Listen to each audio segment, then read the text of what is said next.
예수님께서 십자가상에서 마지막으로 하신 말씀이 기록되어 있습니다. 그것은 아버지께 자신의 영혼을 부탁하신 말씀입니다.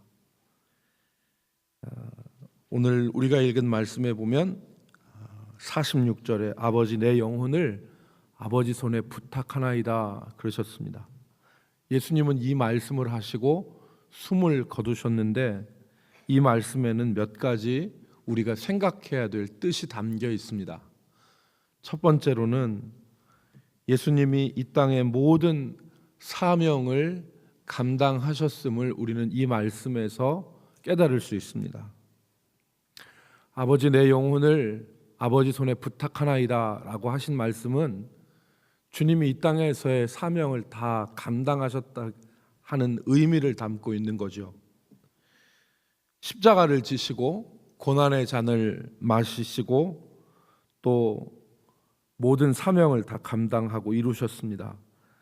아버지, 제가 다 이루었습니다. 이제 내 영혼을 아버지 손에 부탁합니다 라고 하신 것입니다.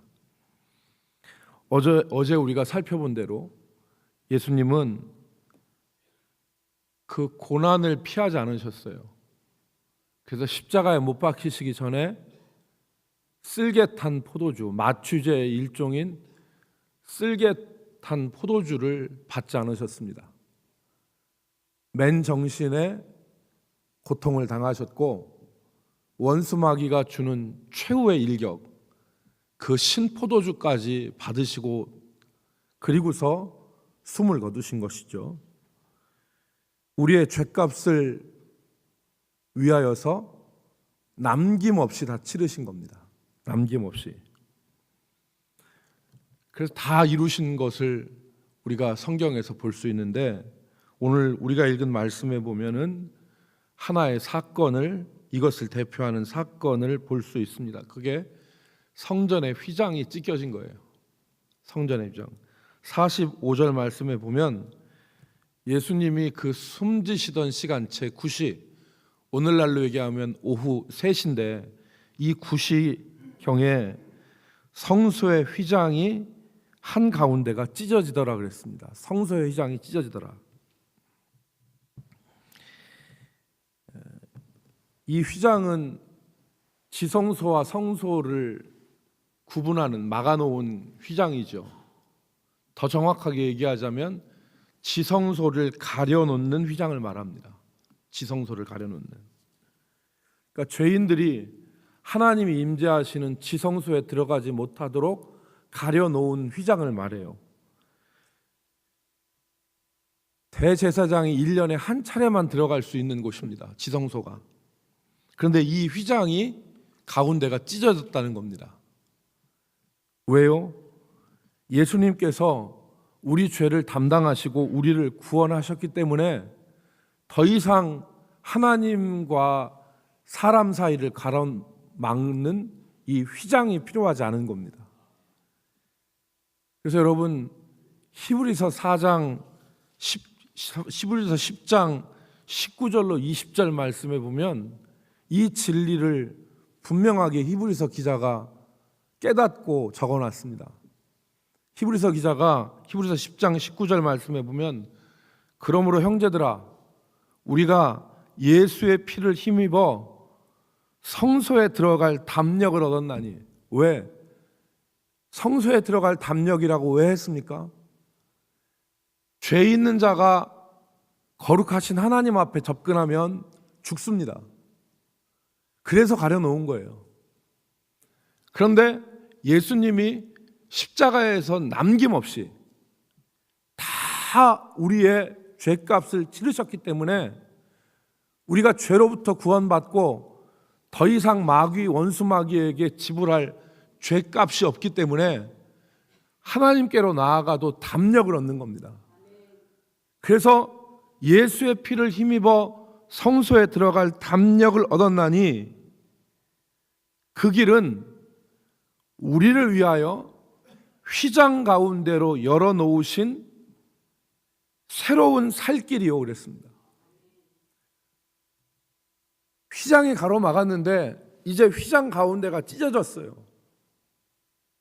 그래서 휘장 가운데로 열어놓으신 새로운 길이다. 이전에는 율법을 붙잡고 자기 공로와 자기 의로 하나님께로 나아가고자 했는데 못 갔습니다.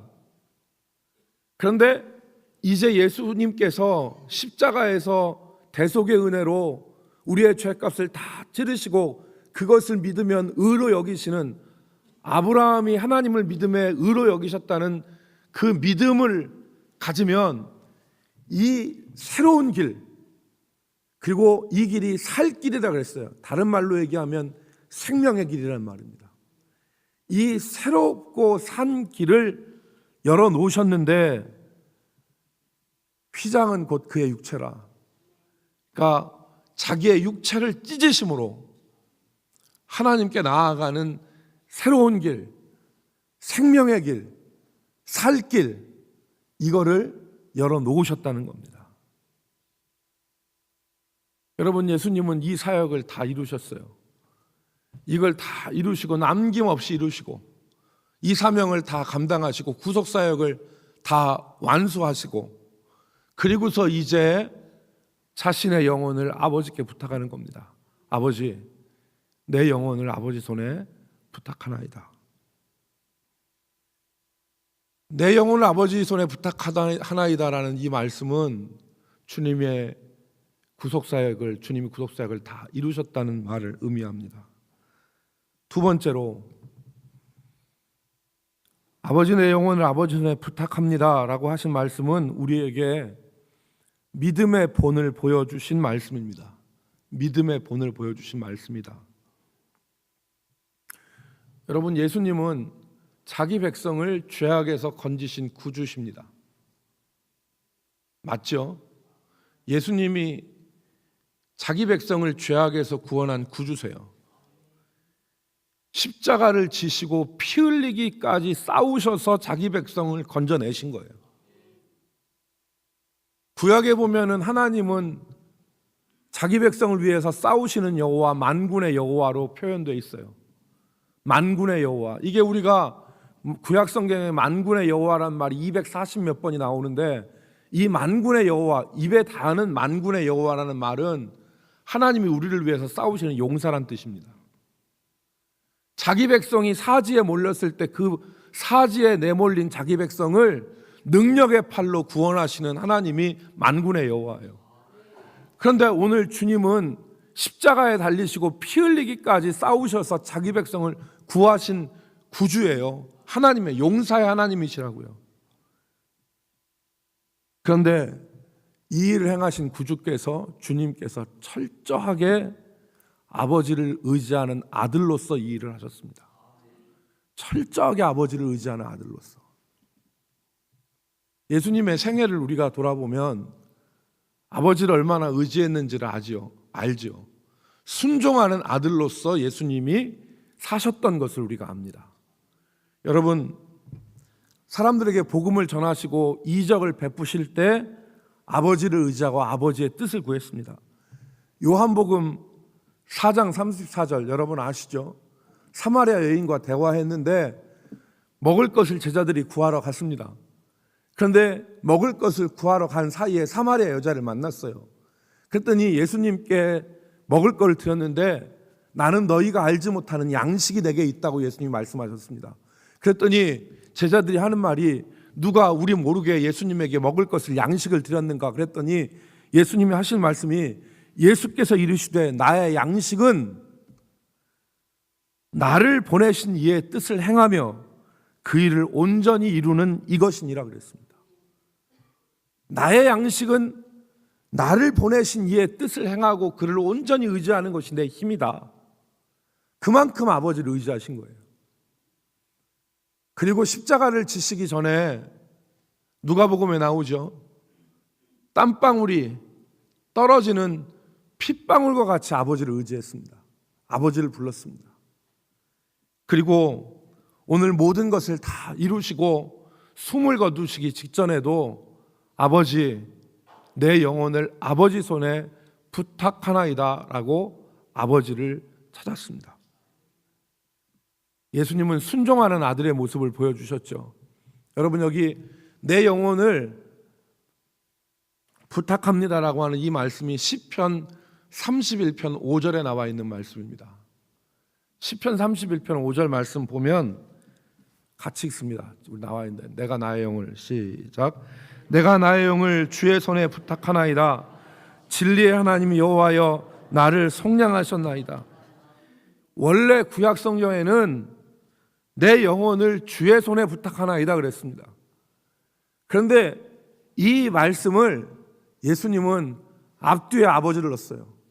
아버지, 내 영혼을 아버지의 손에 부탁하나이다. 철저하게 하나님 자신의 아버지를 의지하신 순종의 아들로서 아버지를 부른 겁니다. 여러분, 이것은 우리에게 생명의 근원이 어디에서 나오고 또 주님께서 자기를 의지하지 않고 생명의 근원 되신 아버지를 의지하고 아버지와 연합하시고자 하셨던 것을 우리는 이 말씀에서 깨달을 수 있습니다. 그러니까 아버지를 의지했죠. 아버지를 늘 붙잡고 아버지를 의지하고 자기를 의지하지 않고 아버지를 의지한 모습을 그의 삶 시종일관 우리에게 보여주셨어요. 여러분, 동계올림픽에서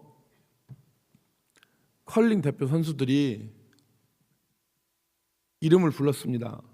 그게 국민적인 유행어가 됐습니다. 무슨 이름인지 알죠? 우리 교회도 이 이름이 있습니다. 영미가 있어요. 영미를 불렀어요. 영미를. 근데 영미를 부른 게 전 국민에게 이 유행어가 됐습니다. 왜 그런지 아시죠? 이게 영미 부르는 게 영미를 불렀을 때 얼마나 간절한지, 얼마나 진지한지, 얼마나 유일한 희망과 소망으로 그걸 생각하고 그 이름을 불렀는지. 다른 희망이 없잖아요. 그때는 공을 던졌는 내 손을 떠났어요. 그런 내 손을 떠났는데 유일하게 기댈 수 있는 게 앞에서 이거 하는 사람들 아닙니까? 그러니까 부른 거 아니에요. 영미를 간절하게 부른 거 아닙니까? 대한민국의 요즘에 그렇게 간절하게 부르는 이름이 어디가 있습니까? 그만한 간절함이 대한민국에 어디 있습니까? 그러니까 그게 유행어가 된 거예요. 얼마나 간절하고 얼마나 진지하고 얼마나 유일한 소망이라고 생각하고 부르는지를 사람들이 알기 때문에 그 말이 사람들에게 유행어가 된 겁니다. 우리가 불러야 될 아버지의 이름이 영미처럼 간절해야 되는 거예요. 얼마나 진지하고 얼마나 간절한지, 얼마나 유일한 소망으로 생각하고 불러야 되는지를 컬링 선수들이 보여주잖아요.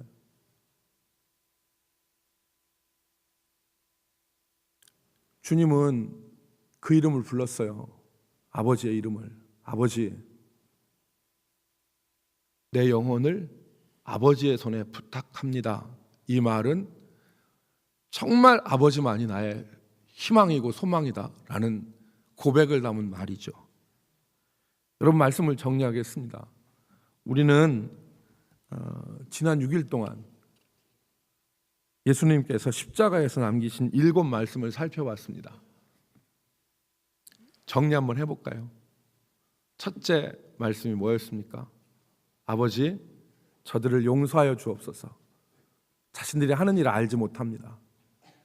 첫 번째가 아버지, 저들을 용서하여, 자신을 죽이려고 하는 유대인들과 자신을 희롱한 이 로마인들을 주님께서 용서하신 말씀이에요. 두 번째가 오늘 내가 나와 함께 낙원에 있으리라. 한 영혼을 구원하신 주님의 말씀이죠. 세 번째가 여자여 아들이니이다. 내 어머니라.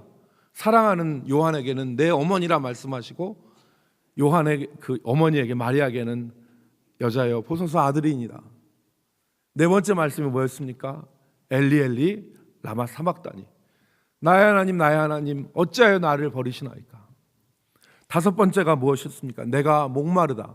여섯 번째가 다 이루었다. 일곱 번째가 오늘 하신 말씀, 오늘 우리가 나눈 아버지, 내 영혼을 아버지 손에 부탁합니다.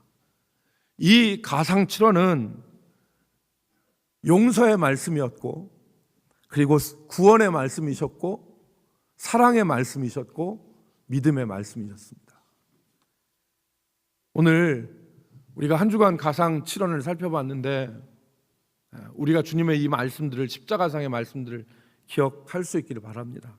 그리고 오늘은 주님의 육체가 무덤 안에 머물러 있다가 내일 새벽에 죽음과 사망 그리고 죄의 권세를 이기시고 영광의 승리의 부활을 하신 그 전날입니다.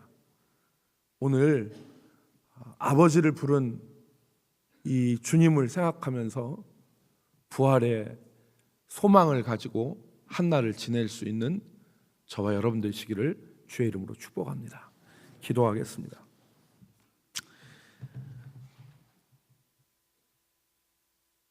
하나님 아버지, 우리 주님이 제9시에 숨쉬기 직전에 아버지를 부르고 아버지 내 영혼을 주의 손에 부탁합니다 라고 간절히 기도하셨는데 우리도 순종하는 아들로서 아버지를 의지하는 구하는 아들로서 이 땅을 살아가게 하여 주옵소서.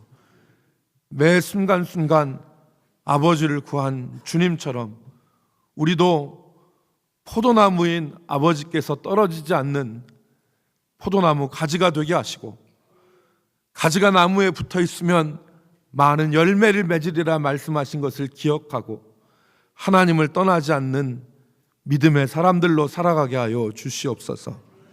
주께서 오늘 하루도 부활의 소망을 가지고 우리 입에서 아버지의 이름이 나오게 하시고 아버지를 부르는 믿음 고백이 있게 하여 주시옵소서. 예수님 이름으로 감사하며 기도 올리옵나이다. 아멘.